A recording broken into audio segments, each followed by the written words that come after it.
waxaan hormarayaa qodobka ah qiyaamo shaqo mid qaran iyo mid bulshada oo sheekha uu ka hadlay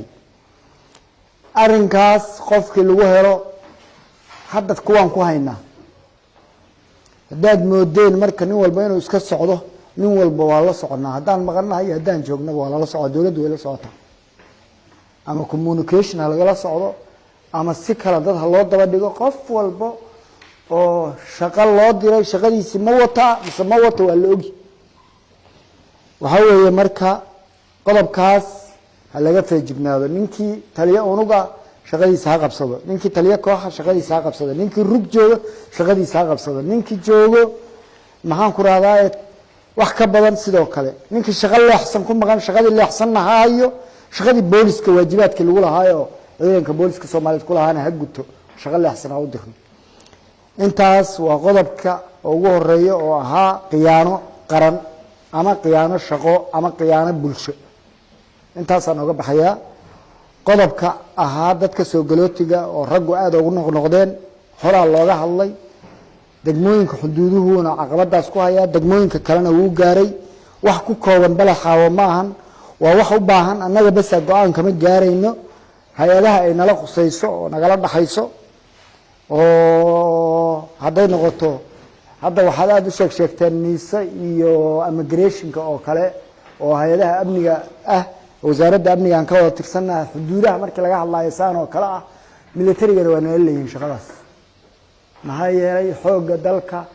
waxaa waajibka saaran ah xuduudaha difaacooda waa waajibaadkiisa koobaad waaye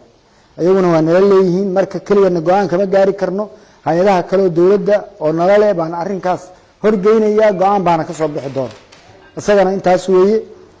qodobka gaarka noo quseeyo oo ah arrinta taraafikada iyo dhibka inka haysta ama beensal ha ahaato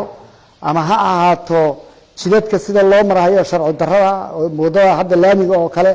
ama ha noqoto diiwaangelintii booliskii oo shaqadii taraafikada ay dad shacab ahaba haystaan haddaan ii sheegayaa qofna kama yeelayna taas taliyihii taraafikada gobolka Gedo waa la soo magacaabay taliyaha ciidanka booliska uu soo magacaabay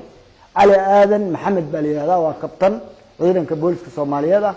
waana keeni doonaa degmooyinka uu shaqada ka fariisin doona inay kamid tahay degmadan dhammaan degmooyinka ciidanka booliska jooga uu tagi doonaa Ali Aadan uuna fariisin doonaa degmooyin hadda si ku meel gaar ah ay u magacaaban yihiin taraafikadina waa jiraan degmadan marka waxaan ka bilaabi doonaa oo isbedel waliba ku sameeynaa annagoo la kaashanayno madaxii taraafikada gobolka taliyihii taraafikada gobolka oo hadda naga maqan noo imaan doono oo waliba nin aqoon buuxdo u leh barnaamijyadaas hadday noqoto taarikooyinka qaldan oo la wato hadday noqoto meelaha u baahan in jagboontiyada oo ciidamadu joogaan ama kuwa naga ha joogaan ama kuwa kale oo niisa ha joogaan waa laga kaalmeyn ayaga laftooda shaqadii jidadka shaqadii ahayd hoggaanka ilaalinta wadooyinka shaqadeedii waa la qaban